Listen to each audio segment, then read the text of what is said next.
ஆரோக்கியமான உணவு நம்மளும் சாப்பிட ஆரம்பிச்சோம், நம்மளை பார்த்தா நம்ம குழந்தைகளும் சாப்பிட ஆரம்பிச்சிடும். குழந்தைகளுக்கு சொத்து கொடுக்குறோமோ இல்லையோ, நோய் கொடுக்காம போனாலே அவங்களுக்கு ஒரு பெரிய சொத்தா அமையும். ஏன்னா நெக்ஸ்ட் ஜெனரேஷன் நம்ம கையில தான் இருக்கு, நம்மளை பார்த்துதான் வளர்றாங்க. சோ ஒவ்வொரு நிமிஷமும் ஒவ்வொரு வேளை உணவும் என்ன சாப்பிட்றோம், எப்படி சாப்பிட்றோம், எதுக்கு சாப்பிட்றோங்கிறத தெரிஞ்சுக்கலாம். ருசியா சாப்பிட்றத வாரத்துக்கு ஒரு நாளா ஆக்கிக்கலாம்.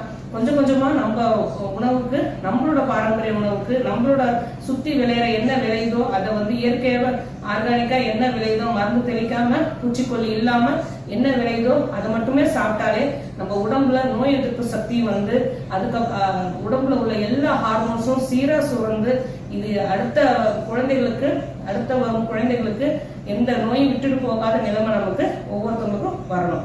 ஆரோக்கியமே வாழும். வேற எதை பத்தி பேசணும் நீங்க நினைச்சாலும் சரி, தாராளமா கமெண்ட் பண்ணுங்க. உங்களுக்கு எந்த நோயா இருந்தாலும் சித்தா கேர் அணுகுங்க.